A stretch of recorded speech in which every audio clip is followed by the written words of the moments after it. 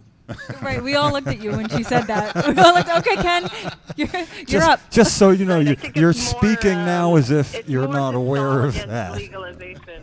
Oh, you're throwing me to Kevin Sabet, huh? Yeah. No, actually, we do.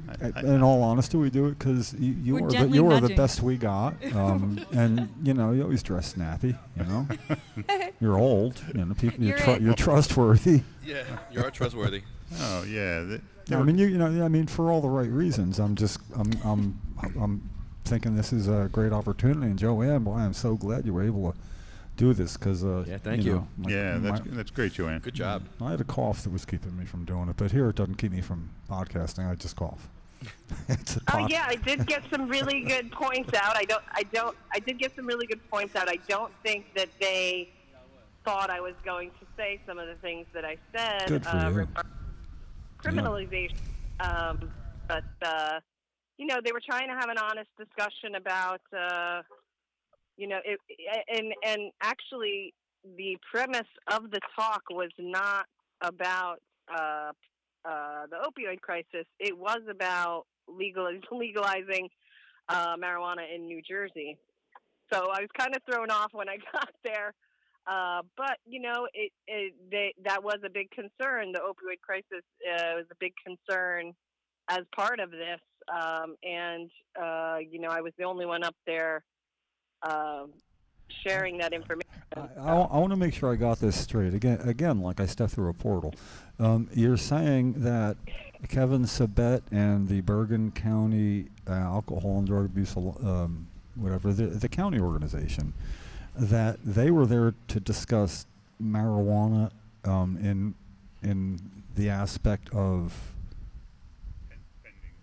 pending legislation and stuff, and they weren't there to specifically be talking about the opioid crisis, yet the Coalition for Medical Marijuana came in with the opioid crisis, this is where it's at right now, this is so important. So you were more going to be about the opioid crisis, and they were more about legalizing marijuana and what's going to be going on.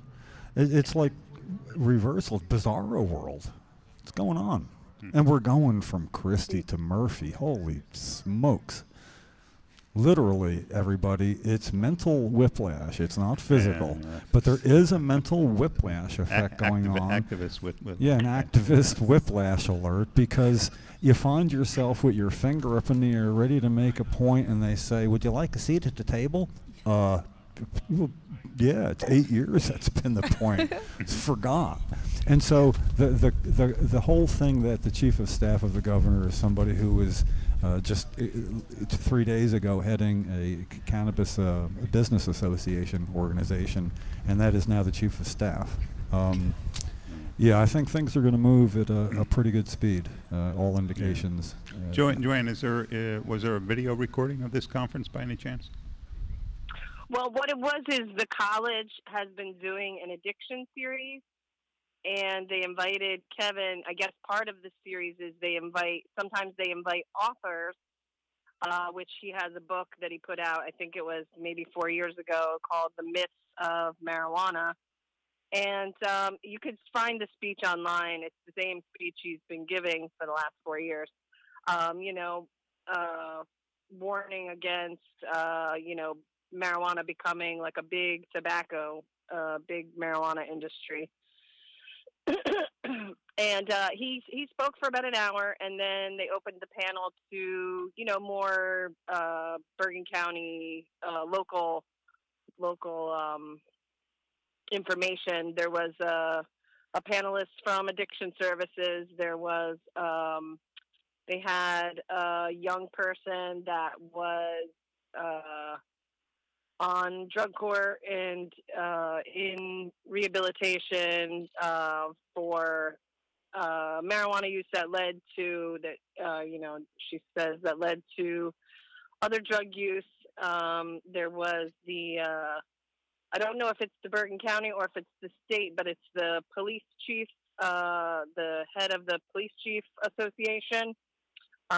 He was there, and he was pretty adamant about saying that people do not go to jail for under 50 grams possession, and that they don't have to that although they do have to arrest them and bring them in, they don't stay in jail. And I was telling him that my second offense, I did go to jail. So, and there was another panelist, a mother whose son was a medical patient, and he got very high THC medical cannabis. I don't think it was from New Jersey, but he died from a heart arrhythmia. And she wants to let people know that it is possible for people to die from complications of cannabis use. And I basically shared the information about the wanting to expand the medical program, and also as a way to ease the opioid crisis. I had some statistics that recently came out showing that overall prescription drug use is down in places where there's medical marijuana, and opioid deaths are down in places where it's legalized. So everybody was pretty happy with the overall discussion and thought it was very informative. Well, that's good. It should be happening more often. This is just a one-county organization. So I'm glad it went well because basically, we could present ourselves as being a viable addition to whatever it is they're doing, and say, ask Stephanie Hartman at Bergen County office, and it goes to credibility for us, and we are credible. But it's nice when we can point to something like that. So I told you were going to do great. That's awesome. It sounds like you really represented quite well, Joanne. You very, very proud of what you did. Yeah, there was a lot of people shaking their head yes. There was a lot of people shaking their head yes to what I was saying. There was some people that shared our sentiments, and some that were still confused, but at least they were given the information, and that was really the point, I think, of everybody's discussion, was that they do have to do their own research, and don't just go with what you hear. Well, that's what I was when we were talking last night, that if you can at least put that in their head that it's there. I know you have computers, I know you know how to do research, we both agree this is very important. This is what I would do if I were them. I would start doing my research based on your representation and see if I could find holes in what you were saying or whatever. But along the way, they will start to see things that you didn't even bring up because it was limited. She did say the video. They did. Yeah, they videotaped it, and they said that Stephanie said she'll let you know when it's available. Oh, great. But it should be on the college's website, she said. That's Bergen County, Bergen County Community College. That was, Joanne. Mm-hmm. Yes. Yeah, and what organization was it? Was it the county? Bergen County Drug and Alcohol Council of whatever. Start out with that, and you'll get to them. Yeah.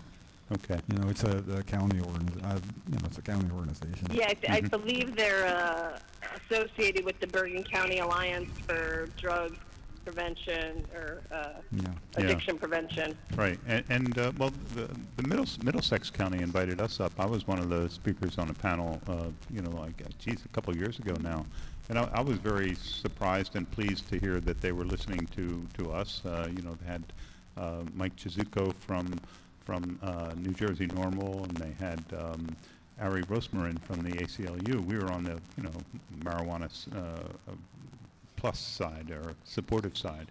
But, they are willing to listen now about what we have to say, which is more than they ever did in the past, so that's a good thing. Were you actually on the panel, or were you just an audience member speaking up, Joanne? Oh, no, it was a 5-person panel, and I was up there. I answered some questions. Oh, that's terrific. That's terrific. Yeah. She was a panel member. Yeah, excellent. Yeah, excellent. And they were just happy to have, they want all information. Right. Right, as well they should. Make a decision. Right. You want to make an informed decision about and the best way is to hear from all sides. That's great, Joanne. You did a great job. Oh, thanks. Sometimes things work out the way they should. It's right in my neck of the woods, so. Well, that I think that was a huge plus. Is you're local to them as well. Oh yeah. I've been in Bergen County most of my life. No, it's a good thing it was on a Thursday, because otherwise it would have been me, and I would have been far less impressive. I mean that. Yeah. Hey, you got to know where your strong suits are, and that's why we're such a great organization. We have people who are certainly better than me in so many areas that it's not me. When it is, I'm there. But this time it was fantastic that it got to be you, because we couldn't have been better represented. Right. Yeah, I think Kevin.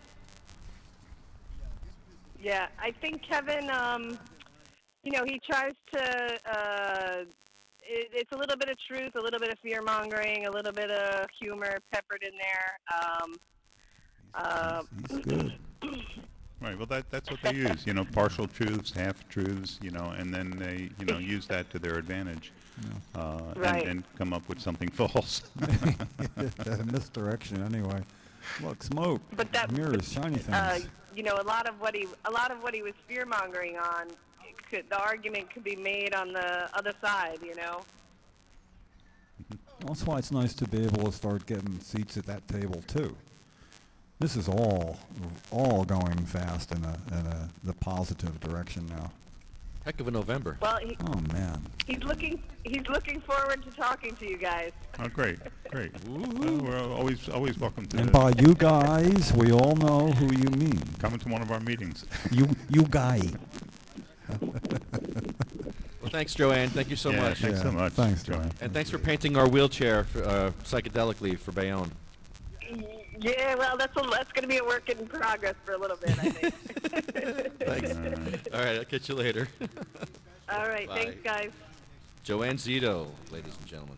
She's awesome. I felt so bad. All her wonderful artwork at the Weedman's joint was going on from the window. Yeah. I'm adding one more. Arlo's Glass is our sponsor. It's Tony's company. And Aerial Photography. Aerial's Photography. I got to get out of here. So you always leave before the list. Will you be able to stop by next week? Yes. Oh, sorry. In the morning, I'm good. Yeah. I can't stay very long, but I can come by in the morning. Yeah, I'm gonna I'll be here at a good time. I'll be here before 9. I'll get the department right at 9 o'clock, and then we'll just it's definitely. I have a question. Did you guys talk about this Saturday's event is Green Saturday in Trenton? Oh, do you guys know about that? That's the New Jersey Cannabis Commission. They're having cannabis education on Saturday from 11 to 2. Tickets are $25. You can find that online. It's an Eventbrite. Nice. Again, I think I'm on a panel. Which state again? This is Trenton. It's in Trenton. This is the. I mean, but this is on Saturday. This is Saturday. This Saturday, yeah, the Saturday. 18th. Studio B on South Broad Street. Correct. It's right by the arena there. Exactly. Yeah. We should have. Official. Somebody from CMM&J should attend. Yeah, $25 admission. Yes. I mean. Or are we waiting for somebody on the phone? Honeybee, are you there? I am. Hi, Honeybee. Hello. Hello. Uh-oh. So we're at that point where we talk about Cheryl. I gotta go. Did you find the audio that we need? No, I looked. I did get into. I am going back. It's not that easy getting around in the attic where things are. I got what I thought it would be, but then my better 2/3 advised me that it might be in one of, and she would know which box it is. So okay. I'll have to do that again. I'll keep reminding you. No, I really want. I mean, I want to have it too. I mean, I don't want it to be on forever. It's a reminder that should be around. I got good audio. I got some good stuff to play, but yeah, it's gonna be a sad show next week. Starting off. Yeah, starting. Well, it is, and that's good because, and we can interject reality, sadness wherever we need. It's real. It's real. It's real stuff, man. Well, okay, it's Thanksgiving, and Thanksgiving and all things are relative. If I'm giving thanks, it's relative to, it's like complained about my shoes till I met a man with no feet sort of thing. And Trenton keeps you honest. Sometimes, does. That guy come up with the look at the bullet wounds I have. Look at the holes in my body. Yeah, fresh. I mean, it's like somebody says, I was just in the hospital. What for? I got shot. Look, you want to see? Yeah, look. I mean, that keeps you honest, doesn't it? Still got blood on the bandages. Look at that. Yeah, man. So, Trenton just has that natural effect. But, we're in a pretty whitewashed part of Trenton right now, so we don't see a lot of it, Thank you, Danny. Dan Corvino, thank you for the leaving dry us, goods. Yes, that was dry and wet goods. Thank you. Dan, you going to be back next week, or are you going to be here? He's not going to make it. That's why he's dropping off. Yeah, so okay. We'll see you soon, though. Hey, you could watch us for a podcast. Yeah, be one of our viewers. We'll shout you out. Well, he's such a regular hey, attendee Buddy. as well now. Happy last pre-Thanksgiving podcast. Yes, thank last you. one I can probably make, unfortunately, because I have family. Thanksgiving. Well, like we were saying, next week we just started out being just like, let's get 100th podcast, and it is Thanksgiving, and we'll show off. We'll just mail it in and all, but like I said, people with better field vision than me. Well, you had a lot to do with that too. With the giveaway, it just turned into collect some stuff. It's the right thing to do. And it's not the amount, and it's not like, look, is it a truckload or a trunk load? It's going to get to the right people. And what Laura was saying is so true. It just needs one moment for me to always remember it. Somebody that doesn't see it coming. So we'll talk about that, and we'll have it halfway figured out by next week, and we'll figure out the rest as we're setting up. But with Laura's guidance, especially knowing here we can go down here, and if it's gift cards or something for CVS, was it? Yeah, Rite Aid, right down the street here. Yeah. With any overage, if somebody wanted to help, we can say between now and then, anybody that comes by in the morning, go get a gift card in the morning, that if it wants to drop off a cash donation, what we're doing with that is going to go and then explain that. Yeah. So that we can say that during the week, Facebook stuff between now and then, or if anybody wants to PayPal it to CNN&J, whatever it is, that's where the overage is going to go. That's brilliant, man. That's a good idea. That really is brilliant. We got this. Yeah. So they put up with us good. They put up. You realize nobody complained. No Trentonians complained about the loud music, people smoking pot right on the roadway everywhere, and I could have seen a lot of people. I don't believe we had any complaints. No. Or our friends at the state police just go, yeah, we'll take care of that, and laughed and hung up. We blocked the sidewalk twice. We had too many patients. Too many people smoking at once. Blocked it. Right. Somebody had to walk out into the road one time because there was too many patients. Oh, okay. Sorry. Yeah. Sorry, we had too many people that were sick. And the consequence was we were asked to make sure they had a way through. That was it. And kind of reasonable, though. Yeah, it was reasonable. Totally. Yeah, totally. Well, I think they worked with us fantastic, saying between here and there. It was great. And then yes, we do. Yeah. We sure do, man. Some don't screw it up between now and then. It's a great November. Oh, it has been amazing. Yeah. The chief of staff appointment, just when I thought it couldn't get better.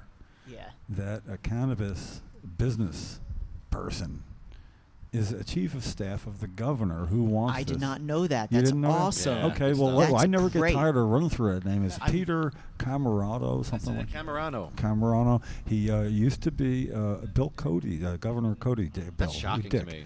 Cody. Yeah, Governor Governor Dick. Governor Cody. Yeah, he used to be his chief staff. He's a lawyer. He's a mover, man. The guy is. I don't know if he shakes, but he's a mover.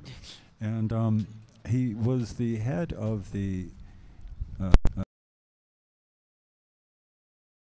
Cannabis Business Association. Is that what it was called? Yes.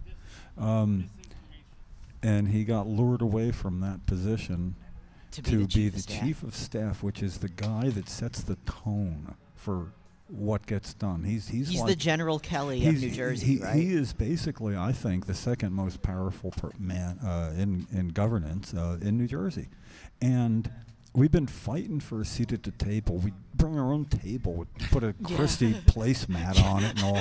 Yeah, we did. We do all that stuff. That was and great. Now it's going to be like, yes, come right this way, please, have a seat.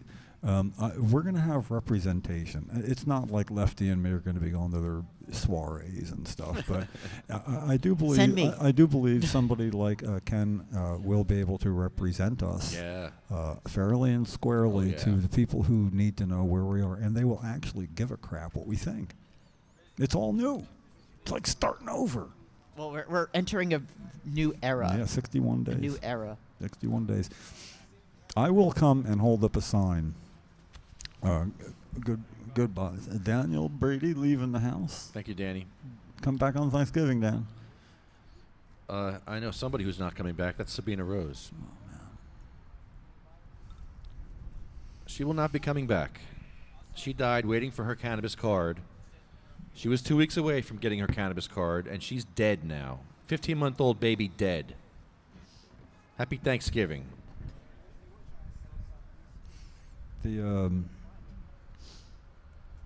That's 2013 or 12. It's been it's been a while now. She would have been in the kindergarten or first grade by now or something. Yeah. Oh boy, Yeah. a poor kid. I just saw a video of her dancing in the crib. Did you see that video? Paula took a video. She's just dancing in the crib, little happy baby. No, I didn't see it. In between her seizures, she actually had happy moments, and she was actually dancing in her crib. And it was really sad because that baby should still be dancing. And she's not. She's dead. Why? Because Governor Christie made her go to a psychiatrist at 1 year old. Governor Christie forced this girl to go to a psychiatrist. What is a psychiatrist going to tell a 1 year old baby? Except take her time and take... it's sickening. Sickening. Time that she did not have. She waited a quarter of her life. A quarter. Sad, man.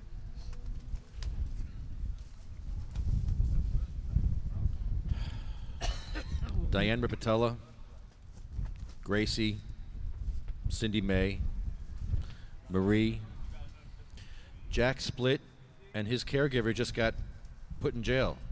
The guy who made medicine for Jack just got thrown in jail for making medicine for Jack. For trying to keep that kid alive, he's thrown in jail. In New Jersey? Colorado. Peterson. It's one of my friends on Facebook, Peterson. Sad. Joan Ford, it's William's mother. Randy Robertson. Bill Buckman. Chad. Jeremy. Colette. Matt. Troy from pancreatic cancer. Russ Perry. Roger Barber. Jay Oletto. Ella Bagelman.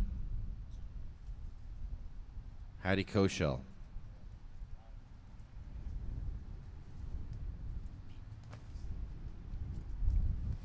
Honeybee, are you there?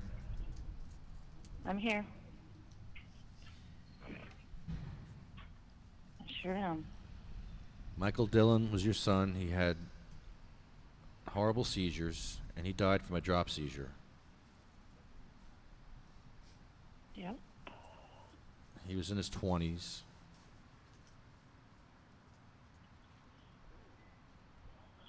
He sure tried to do whatever he could to be independent. He tried maybe And too he hard. didn't have to. He didn't have to be. Well, I know people with drop seizures are afraid to leave the house. They're afraid to take showers. They're afraid to do a lot of things. Yeah. He seemed to do his own thing, though. He wanted to do his thing.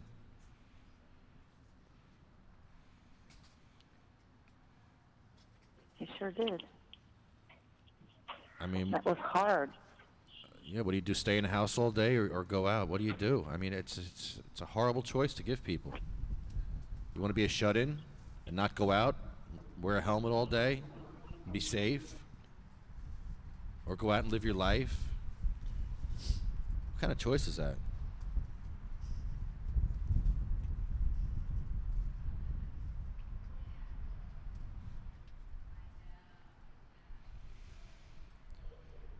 Well, I'm sorry, Honeybee, but we will remember him every week. All of these people on our list, we'll remember them. Helpful, hurtful, hopeful. Healful and healthful. Yeah, healthful. Whenever you're ready, Honeybee. Okay.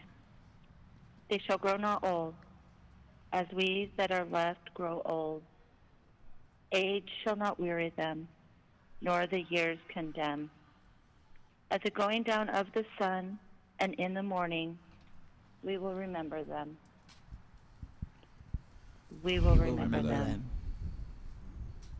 Thanks, guys. Thank you.